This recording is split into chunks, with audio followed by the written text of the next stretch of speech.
What about liturgical abuse? And I bring that up because when it comes to mostly the Roman Catholic world, mostly maybe I guess you could say the Protestant world to a degree, they don't really have a liturgy. Some of them have liturgy, but um, do you see how can I phrase this? We both have talked, you and I both, in different shows, podcasts. We've talked about inversion a lot and how that's it seems to be a pattern that we see in dark spiritual forces to take things that are good. We see this with symbolism and invert it, right? If you think of the pentacle or the pentagram, that's a classic symbol of man. And then the inverted pentagram is like the inversion of man. It's like man pointing down, man die, man go down, right? So do you see that in the abuses of liturgy that seem to be really prominent in the last, say, 50 years in different traditions, and even in the Orthodox Church to a degree, and that maybe not as bad as the Roman Catholic and Protestant worlds, but do you see that inversion and an attack on the liturgy as something that is a demonic spirit, basically? Oh yeah, I think that some of these have become so egregious that they're nothing less than just satanic. So some of these are. And I mean, I'm not saying that the people who do them are Satanists or anything like that, but I think they're animated. They're animated by a spirit of inversion. One of the craziest examples, I don't know if you saw that they in England, they're losing their minds. They put up this like carnival slide in the nave. You saw this, right? Yeah. And the bishop like went up there, did his homily, and then slid down this slide. And I was thinking, like, could you get like it's like snakes and ladders, right? He's basically like going down the snake as he's in church, and it's a carnival. And I'm thinking, like, so I think that a lot of these have become so egregious that they're actually sometimes worth paying attention to kind of understand what the upside down looks like, because you could have had warnings of saints a few hundred years ago about the Antichrist or about and it was vague, but now nothing of it is vague, because you can actually see things become like these clown masses that the Catholic Church, not all, I mean, that some weird Catholic churches are engaging in. And also just the desire to make everything as informal as possible in the liturgical space. That's also a kind of breakdown of meaning. It's just an image of this kind of breakdown. The disco masses. I mean, there's so many. There are so many that we could say. And obviously now the big one that's going to take up space and is already doing it in kind of liberal Episcopalian type churches is the celebration of the LGBT agenda as becoming, let's say, for them, like an actual image of sanctity, like an image of what is holy. That inclusivity is the image of holiness itself, and that openness and inclusivity and variability is the very image of God.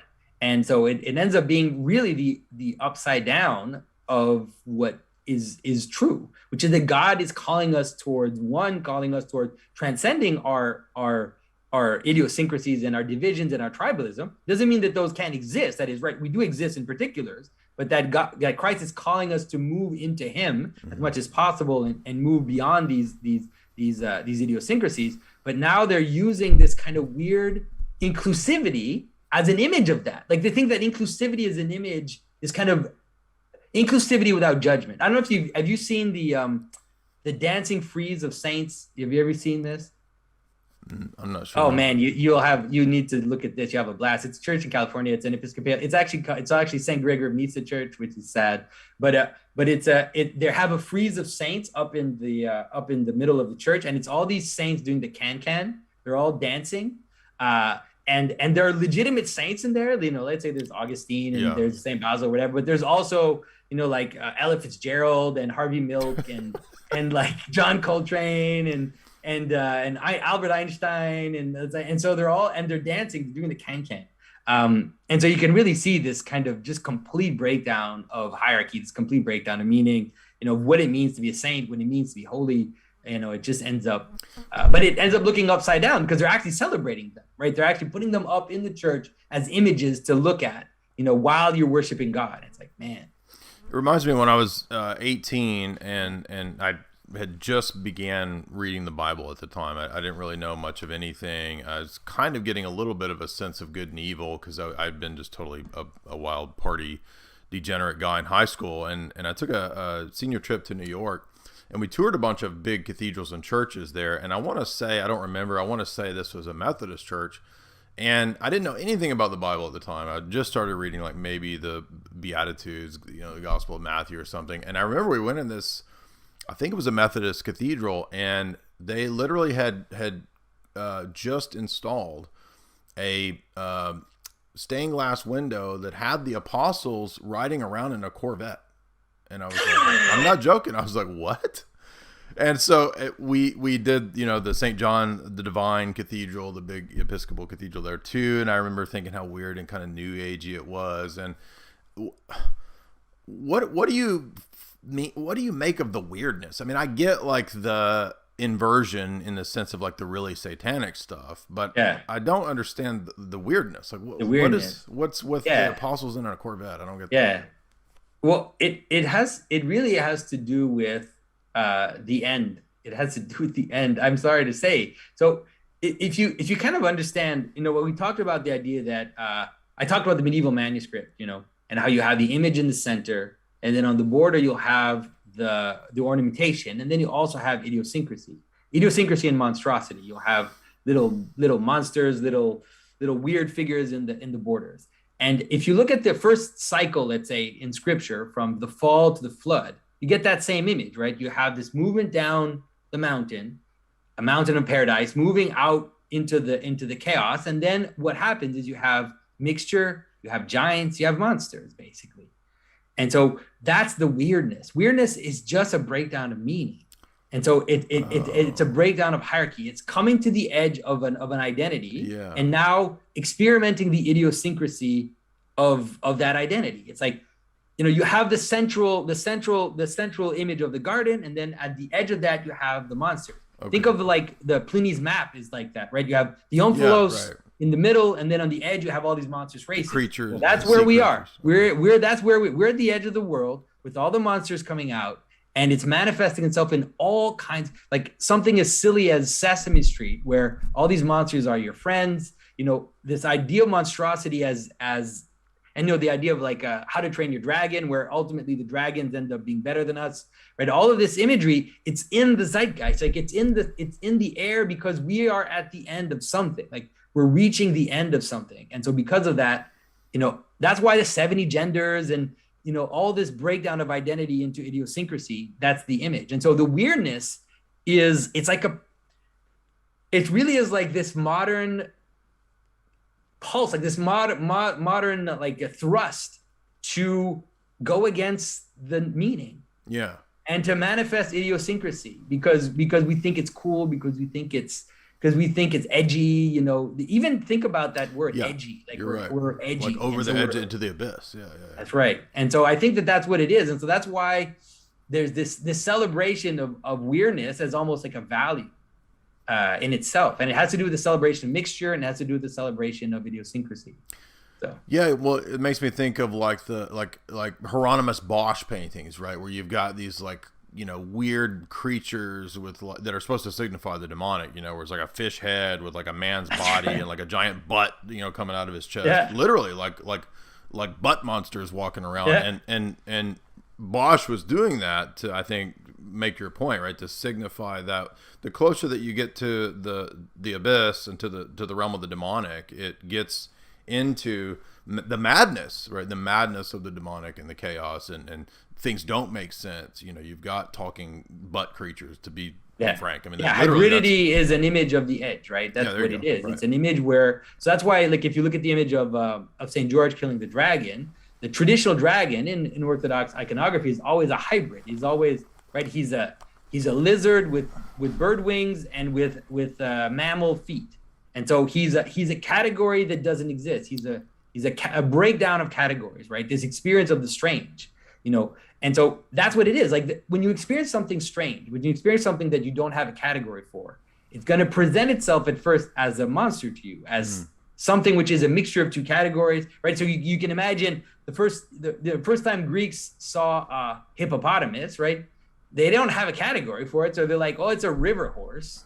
But it's obviously not genetically a river horse, but it's because I don't have a category for it. So I have to I see it's in a river, kind of looks like a horse. I'm going to give it some name because it just doesn't fit in my world. It's an oliphant, Mr. Frodo. It's an oliphant, Mr. Frodo. It's an oliphant.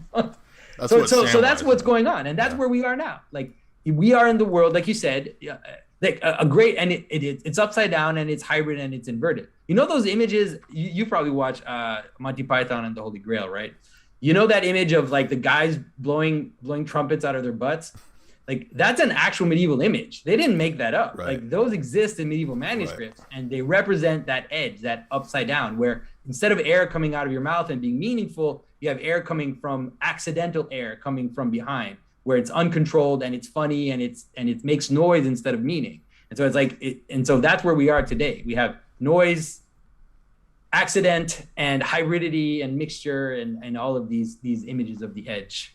I remember when I was in high school, I liked a lot of really weird music, and, you know, just being, people might not know, but I was actually an artsy person in high school, and I almost went to art school, and all my buddies were, you know, artsy type guys. And I remember, you know, we sort of celebrated that weirdness, and we thought it was cool. And I remember one time when I started going to church back then, it was a Protestant church, but there was a guy, I don't remember his name, but he was a pretty philosophically astute guy. And I was just getting into philosophy, and he was looking through, you know, like my CD collection or something like that. And he's like, oh, you got Beck, you've got They Might Be Giants. He's like, you have a lot of nonsense music in here. And I was like, what do you mean nonsense music? He's like, it's all postmodern. And I was like,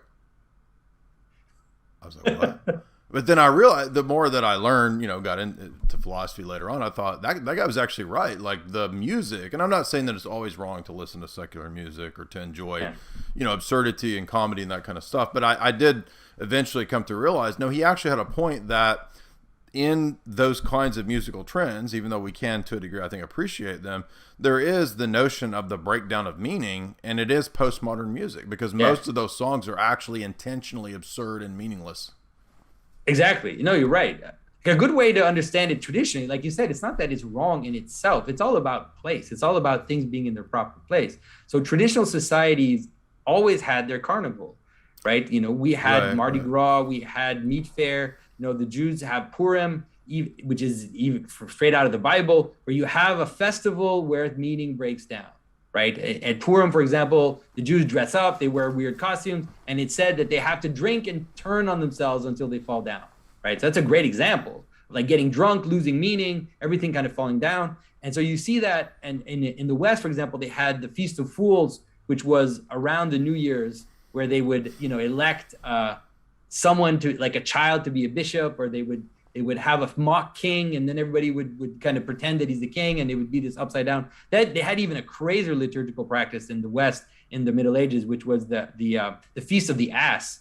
They would bring a donkey into the church all the way up to the altar, and then at the end of the Mass, instead of saying Amen, they would actually bray. People would bray, but it was just this one time, right? And so it was these festivals of inversion, and then it's like, it's that moment at the end of the world, at the end of the cycle, at the end of the year, where meaning breaks down, and then there's a resurrection, and then things kind of come back up. And so there has always been a little bit of room for that. Like, if you think about, like, in the Orthodox tradition, for example, the meat fair, the day before the carnival, that's what carnival means, right? Carnival means meat fair. Meat fair is on the same day as the Last Judgment. We celebrate the Last Judgment and meat fair on the same day, which has to do with this idea of the end, right? It's like the end, the breakdown of meaning, then the judgment, and then the world starts up again, you could say. And so that's the pattern of everything. So now you can understand it, that we're basically in a nonstop carnival. Like, our whole world is just a carnival that's been going on for, like, since World War II, just been kind of increasing since World War II. It's like massive carnival, and it's getting insane. It's getting more and more insane and more apparent that it's a kind of crazy carnival. And then it turns into like like those, like, horror carnivals. Like, that's what it's becoming, right? This kind of imagery of the horror carnival where it all goes wrong, and then the kind of zombie clowns come out to devour us all. That's pretty much where we are. Yeah. So what you're saying is basically there's a time and a place for when you're going to release your mumble rap CD. right. That's what you're That's saying. right. There's a place for mumble rap, and it's at a certain year, a certain once a year we in the put out our liturgical mumble rap cycle, season, you then can we do then mumble we go rap. back to the liturgical music. But now it's nonstop mumbling. You know, it's been like that since the 1960s at least. Yeah. I don't spend a whole lot of time in the notion of the prophetic or in the sense of the like when the saints have visions and this kind of stuff. I'm not saying there's not a place for it. It's just that we don't talk about that a lot here because it's very speculative. But one of the visions of the saints that did strike me as pretty prophetic over the years was the dream that St. John of Kronstadt had, where he saw this what sounds like a clown mask, and it's amazing because this is 1880s 90s when he had this vision. So far it was even before the socialists in Russia. It was before the liturgical revolution of Vatican II, and he talks about people dancing around the altar. It sounds like a liturgical dance, this kind of weird stuff. Have you ever looked at that kind of an analysis or Well, I've never heard of that vision, so I'm pretty impressed by it. You said he saw like a clown mask, right? Yeah. It literally, I mean, some people will say the vision is just predicting like the Bolshevik or the socialist revolutions in Russia, but it actually sounds like, it does kind of sound like, but it sounds like more than that. It sounds like, because he doesn't say that the enemies of the church like come into the church and they defile the church. He says the church adopts this liturgical dance clown, and he says they're painted like clowns and they're doing a dance liturgy. That's amazing. It is amazing. That's pretty amazing. And so the best way that for me to kind of understand it, it's also like I'm always careful. Like I like to tell people like we're at the end of something. I'm not saying it's like the end of the world necessarily. I don't know. Right. Only God knows. But I think that we can recognize the end of patterns and what they look like. Like the edge of the world has an objective reality to it. It looks like something, and it looks like a breakdown of meaning. It looks all the things, the carnival, all the things we're talking about. And so you could see, like, for example, like in Weimar, for example, that's what happened. Like Weimar was a version of that, moved into this kind of chaotic space, and then it went too far, and then it brought a beast. Let's say it brought about a beast. Let's say you could say something like the beast killed the whore, right? The whore was riding the beast, and then at some point the beast kills the whore, and the beast takes over. And so you can kind of see that like you get a sense that that's what's going on now. Like you get a sense that we're at the end of the carnival and the beast is coming to devour the whore. And we have these systems of control which are looming in our face, and this system of identification and control which are kind of looming on us and look like this moment which is described in Revelation as this flip between the moment of the whore and the beast. And so I think that these patterns, like I think these are the patterns of reality. And so I think they have little manifestations, and we can recognize them as they happen. And you don't have to say like, okay, the end is nigh, it's the end of the world, everything is like, Christ is returning tomorrow. Like I don't know any of that, but I do know that I can recognize that moment. Let's say that moment where the beast is about to kill the whore. I can see it coming, and it's coming very fast.